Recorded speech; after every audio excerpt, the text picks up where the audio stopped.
kind of company.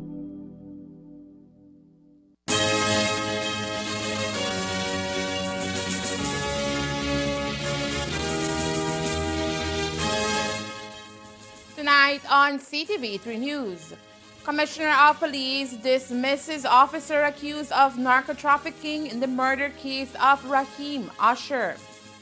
Authorities uncover drug plane remains in Toledo District. Information is 2 officers are detained. And more will be questioned. And Health Ministry orders removal of lead-contaminated fitness equipment from parks nationwide. These are some of the stories we have for you tonight in our newscast for Friday, March 28, 2025.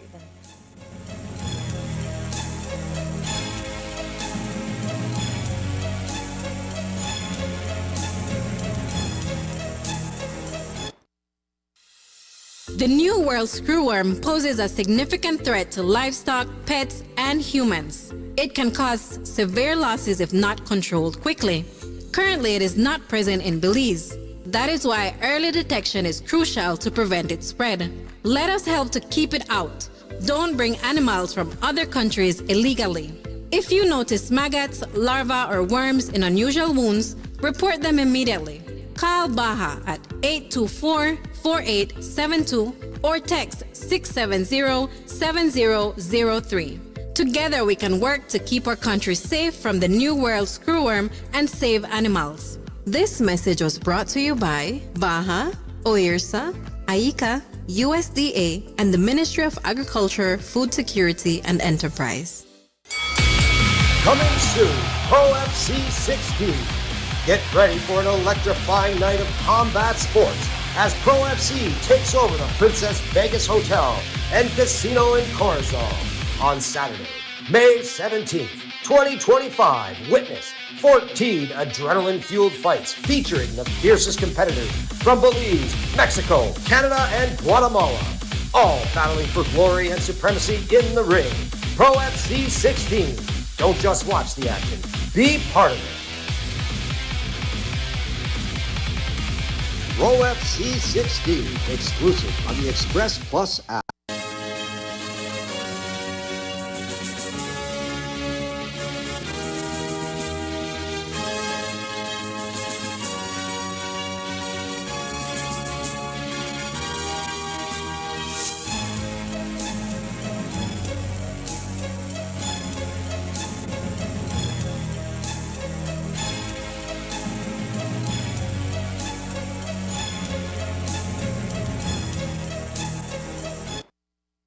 Good evening. With your news also simulcast on Fiesta FM 106.7. I am Joanna Rodriguez.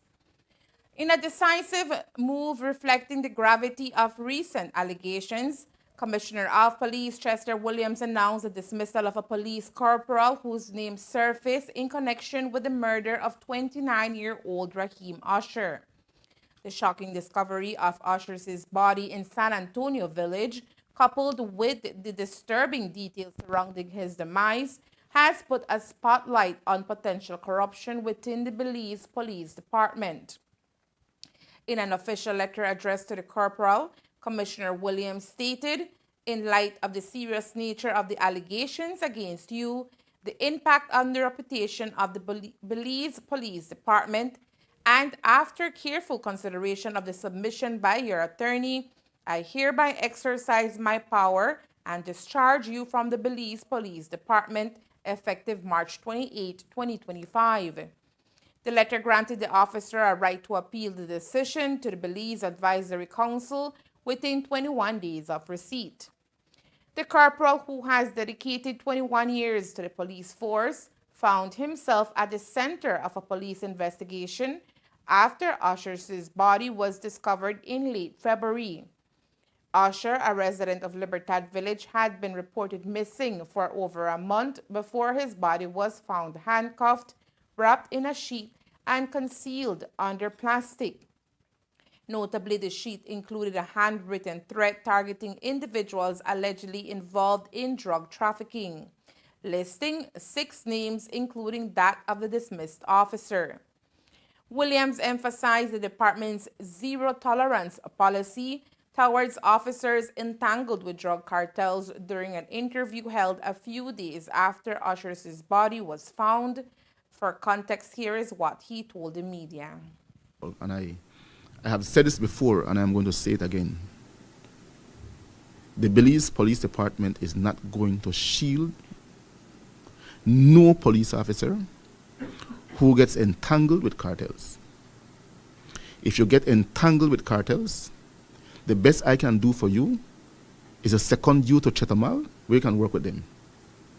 But I will not allow for police officers to be entangled with cartels and be working with other police officers who are not involved, and when a cartel come for them, they end up injuring innocent police officers. It is extremely risky, and so I have said that what we need to do is to investigate, identify those police officers, and I don't think transferring them is going to be helpful to us.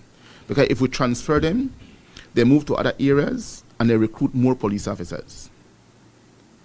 So they will in essential be contaminating more police officers. So my thing is that we identify them and we get rid of them. You can't be cartel and be police at the same time. You have to decide what you're going to be. You could only be one. So you either decide to be cartel or you decide to be police. The fact that they have decided to be cartels, there's no need or no room for them to be police officers. We have to part ways, and that's the bottom line. Of note is that the officer dismissed is a relative of the deceased Rahir. Images from the scene reveal the charred wreckage of the aircraft, which has heightened suspicions of a well-coordinated illicit operation involving sophisticated tactics to evade detection. Officials speculate that the plane was intentionally destroyed to eliminate evidence of its operations and connections. As investigators sift through the debris for clues, it was revealed that 2 law enforcement officers have been detained in connection with the incident. One is a sergeant attached to the Special Patrol Unit and the other to the Anti-Narcotics Unit. Sources tell us other officers are also being investigated. We also understand that a village council official is also being detained after communication equipment was found at his residence. While further details about their involvement have not been disclosed, the apprehension raises questions about possible collusion between criminal elements and those sworn to protect public safety.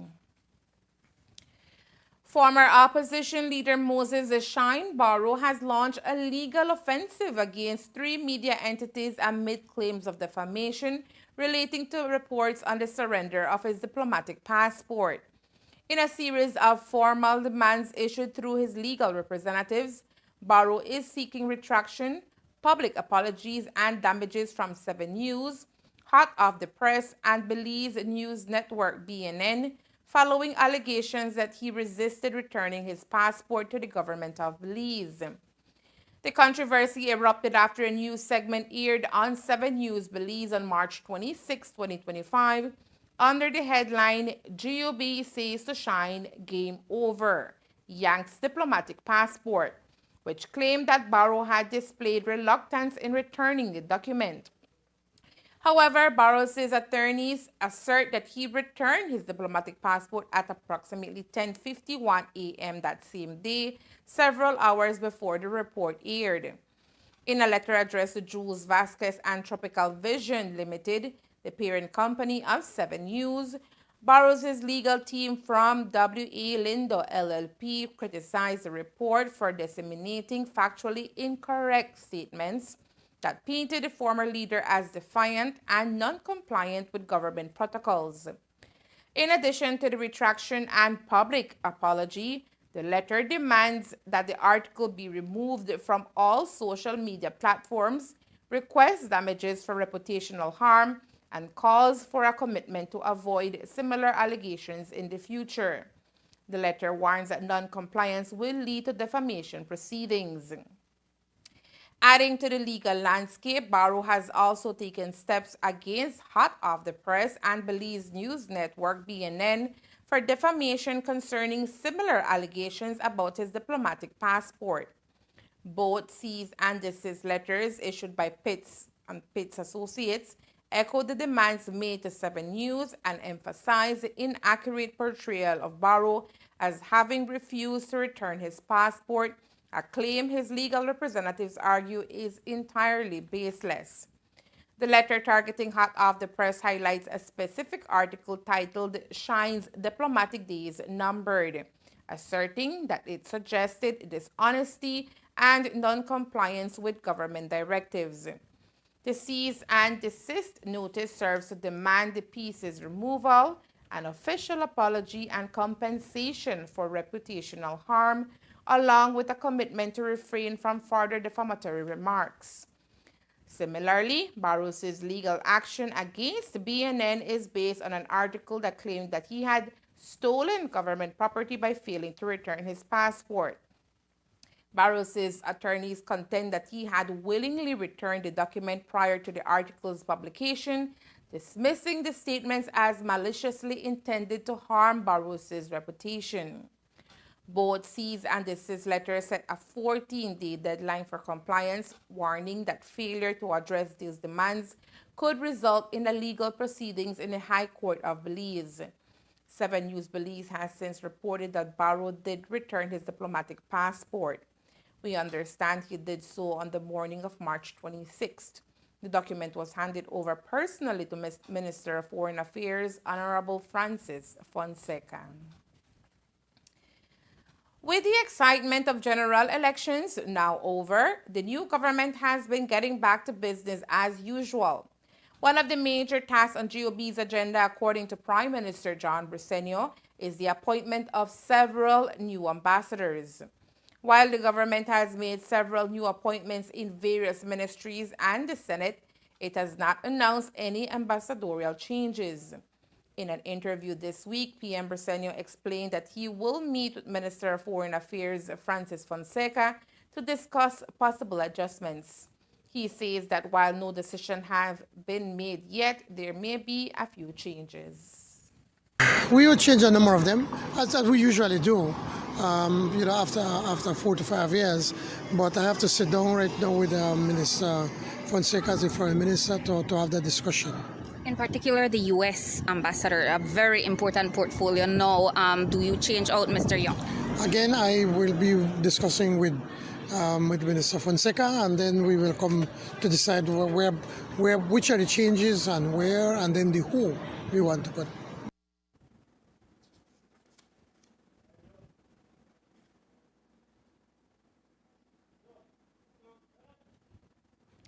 Among the most recent government changes was a major reshuffle in ministerial appointments. One of the most notable changes was that of Minister Rodwell Ferguson, who was transitioned as a Minister of State under the Prime Minister. This position, according to the PM, plays an important role in the day-to-day running of his ministry. Well, Rodwell Ferguson is working through the office of the Prime Minister, and so the way I expect that he can be helpful to me, that many times I'm just bogged down with the responsibilities of the office, and I'm hoping that he can be like one troubleshooter. There's an issue, in the south or in the north or whatever, I can say, but Minister, go out there, find out what's going on, and then give me advice how best we can handle it. So I think he has great people, interpersonal skills. He's a good people's person, and I think that he can be extremely helpful there. A 49-year-old Peruvian national, Hernan Alarcón Zamora, was convicted on Friday in the Belize City Magistrates Court after pleading guilty to possession of a false document, a Mexican voter ID belonging to a deceased man. Zamora, a businessman from Lima, Peru, was detained at the Philip Golson International Airport, PGIA, on March 25, 2025, upon arrival from Panama City. During processing, immigration authorities noticed that his Peruvian passport did not contain an exit stamp from his previous visit to Belize in June 2024. A search of his belongings led to the discovery of a Mexican ID card issued to Jorge Alejandro Rivas Gonzalez, a man who died in 1999. Zamora appeared shackled and handcuffed before Senior Magistrate Court Number 6, where he pleaded guilty to the charge. He expressed remorse, stating he did not realize he was carrying the document and apologized to the court. Under Belize's new sentencing guidelines, offenses such as fraud and possession of false documents fall under Category 4, carrying a maximum sentence of 1 year or a fine. Taking into account that Zamora was a first-time offender in Belize and showed genuine remorse, the magistrate opted for a fine instead of prison time. Zamora was initially fined $3,200, but due to mitigating factors, including his early guilty plea, his fine was reduced to $1,900. He was ordered to pay immediately or face 8 months in prison. Zamora, who was reportedly carrying cash, settled the fine on the spot and walked out of a court a free man. A background check with Mexican authorities confirmed that the ID card belonged to Jorge Alejandro Rivas Gonzalez, born June 6, 1980, who passed away on June 15, 1999. It remains unclear how Zamora obtained the document. Coming up next, Curacao Sugarcane Producers Association intends support to Prime Minister John Briceño's sugar industry initiatives. Stay tuned. That announcement. It is with profound sadness that we announce the untimely passing of a beloved son, brother, grandson, nephew, cousin, and friend, Jaziel Corey Robinson, affectionately known as Willow, born August 27, 2021, sunset March 25, 2025. Jaziel leaves behind a legacy of love and joy, celebrated by his parents, Jazira Jewel Cayetano and Dale Corey Robinson. He is also survived by his devoted brother, Jaden Cayetano and Jace Robinson. He will be lovingly remembered by his grandparents, Sheenia and Freddie Cayetano, Sally and Randolph Hill, and Eugene and Trisha Robinson. Jaziel's spirit lives on through his uncles Josimar, Jonathan, Joshua, Jadiel, and Liam Cayetano, and his aunts Jasmine and Ariel McIntyre, Samantha, Brittany, Aliyah, and Kaylee Robinson. Funeral services will be on Sunday, March 30 at 2 p.m. at the family's residence located in the area of Blackwater Creek Trail Farm on Grant Street. Though his time with us was far too short, Jaziel's life was filled with love, laughter, and cherished moments. May his soul rest in peace and rise in glory.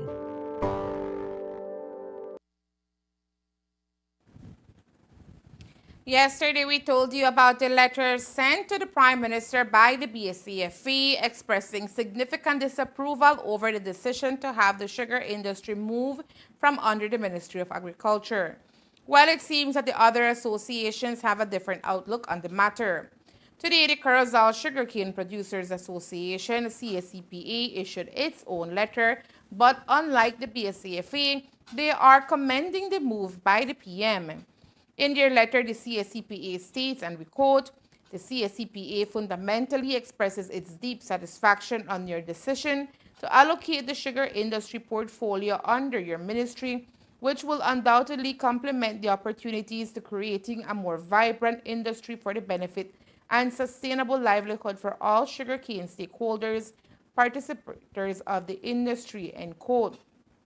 The letter continues, "In recognition to the new sugar portfolio minister, the CSCPA will further encourage the development participatory roles for all stakeholder groups who will now play a critical role in shaping the overall environment for the industry to achieve a more balanced, efficient, and sustainable operation, which requires a more proactive contribution for the development for a broader envelopment within the industry." With this in mind, the CSCPA complements the initiative by the Prime Minister to incorporating the sugar portfolio in clear justification that little or nothing effectively has been achieved over the years, end quote. In ending, the CSCPA reiterates its position that the sugar portfolio undertaken by the Prime Minister will give the industry the much-needed direction and attention required for a well-rounded, collaborative approach by all its stakeholders. The Orange Walk Town Council today issued a release informing residents of the removal of exercise equipment which are stationed at the Philip Alvarez Park and Price Avenue. This decision came following an urgent notice from the Ministry of Health and Wellness, MOHW, indicating the discovery of excessive lead in outdoor fitness equipment located in parks nationwide. The letter indicated, and we quote, "It has been brought to our attention that a number of the outdoor fitness equipment, the ones that are painted yellow and red located in parks countrywide, have tested positive for excessive lead," end quote. This equipment, two of which are located in Orange Walk Town, were procured in 2018 and installed in various public areas as part of Belize's first ever Wellness Parks initiative. The letter from the industry added that 8 different sets of equipment were tested in 6 different communities and found to contain high concentrations of lead. The locations assessed were Corozal, Orange Walk, Belize City, Belmopan, San Ignacio, and Benquevejo del Carmen.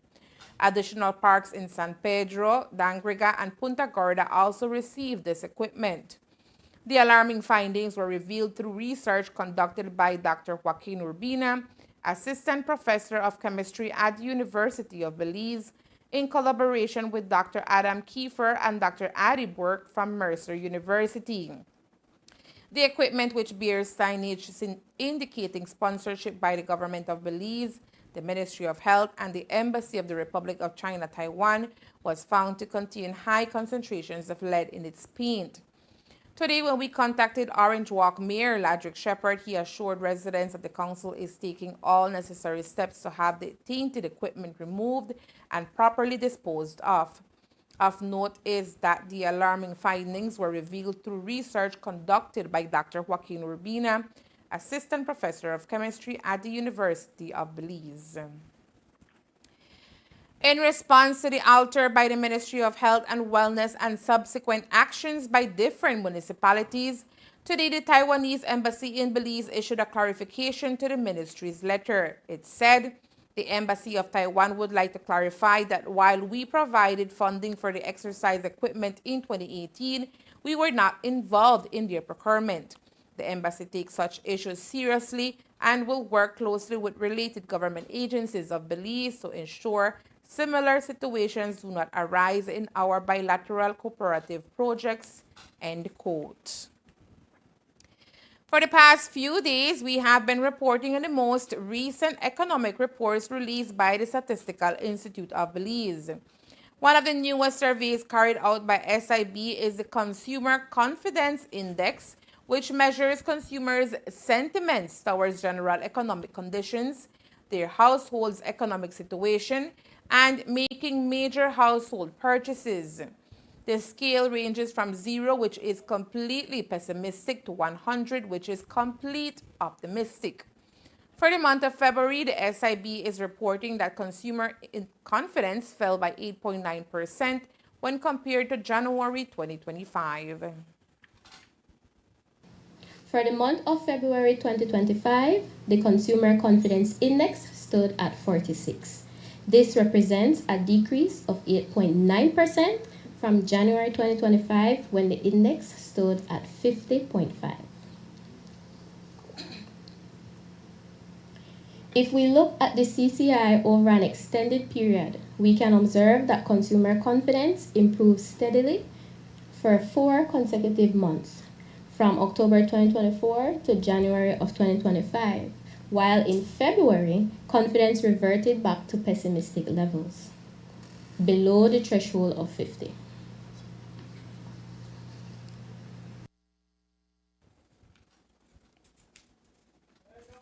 The Ministry of Health and Wellness, through the Corozal Community Hospital, today held the first ever Nutrition Expo here in the North.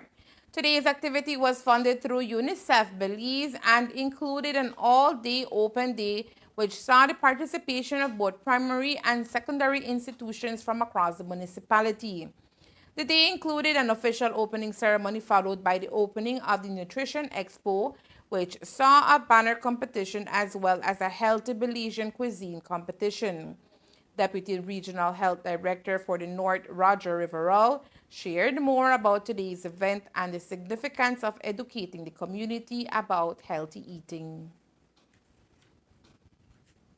We had a nutrition expo in Coronado at the Andres Campos Civic Center.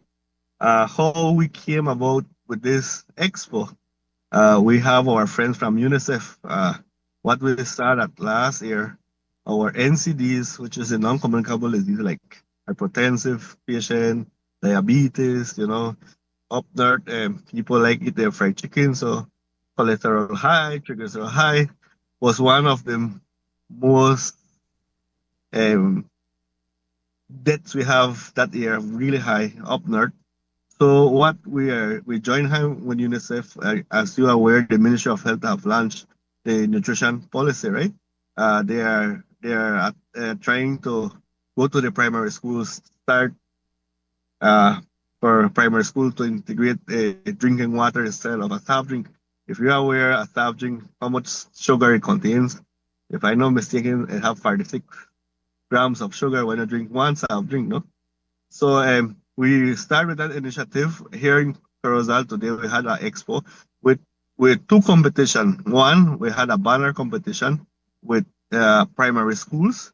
We are very grateful with we had 39 primary schools participating here up north. We didn't expect at the beginning, we only had for 3 prizes, and we had to see how we get at least 9 prizes for the primary school because it was a lot. Today's activity saw a very creative nutrition-themed booth displays alongside local health units who shared nutrition information, engaged students in food preparation activities, and also offered healthy food sampling. So this is the first nutrition expo we had here in Corozal. I think it brings a lot of awareness to the primary school students.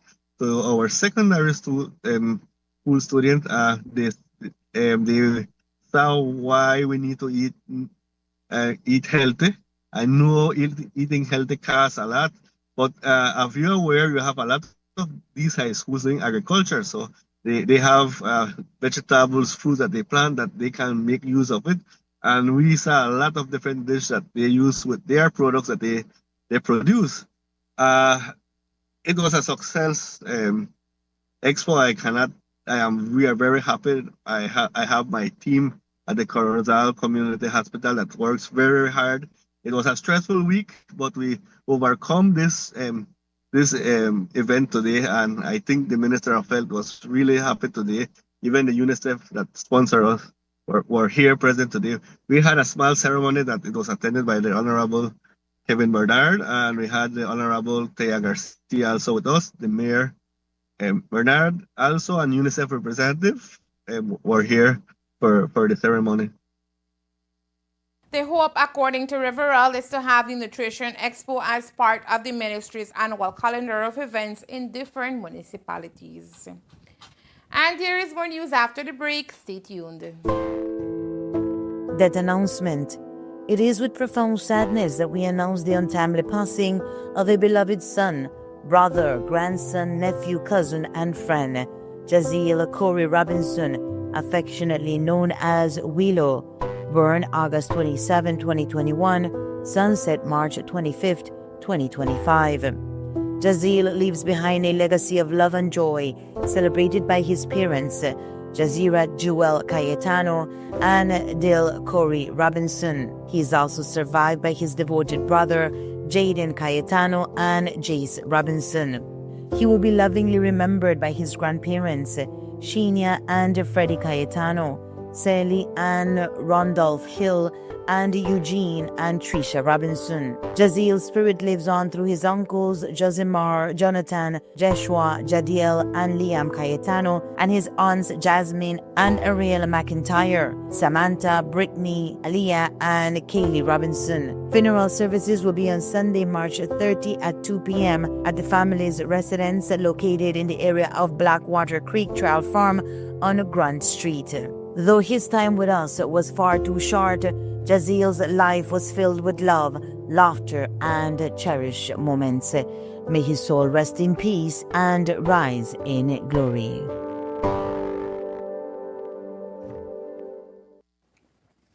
Today, the Office of the Special Envoy for the Development of Families and Children held the official handing over of $30,000 to the Belize Cancer Society to assist women in need of CT scans for cervical cancer treatment. This donation will offer financial support for women in need of CT scans, an essential step in diagnosing and treating cervical cancer. Through this initiative, Dr. Ramoncito Yacab, oncologist at Carl Houston Memorial Hospital, KHMH, will work along with the Belize Cancer Society to ensure that women in need are referred for CT scans, helping them access the necessary care for their treatment. In Belize, cervical cancer remains one of the leading causes of cancer-related deaths among women, and early detection is crucial for enhancing survival rates. With the help from the Office of the Special Envoy, the Belize Cancer Society, and healthcare professionals such as Dr. Yacab will ensure that women have access to life-saving medical services. The Association of Defense Attorneys, ADA, has extended its congratulations to the Honorable Deborah Rogers on her appointment as Belize's Chief Magistrate. Her elevation to this esteemed position marks a significant milestone, and we are proud to see an innovative Belizean woman take on this critical role in our judiciary, said the ADA. A release from the ADA further states, "We are confident that under Chief Magistrate Rogers' leadership, the magistracy will experience much-needed improvements. Her commitment to justice, efficiency, and fairness aligns with our own mission to ensure that the judicial system remains accessible and just for all Belizeans. As an organization dedicated to the defense of rights and the rule of law, we stand ready to collaborate with Chief Magistrate Rogers in strengthening the administration of justice. We reaffirm our commitment to working alongside her to enhance the efficiency of the judiciary, promote due process, and ensure greater access to justice for all Belizeans," the release stated. And that's the news. We invite you to join us for another newscast on Monday, March 38th, here on Ctv3 News and Fiesta FM 106.7. Remember that to read a text version of the news, you can visit our website at ctv3belizenews.com. You can also log on to our Facebook page for current stories at facebook.com/ctv3belizenews or our YouTube channel at Ctv3 News BZ. From all of us here at Ctv3 News, have a safe and pleasant weekend. Thank you for watching and listening. Good night.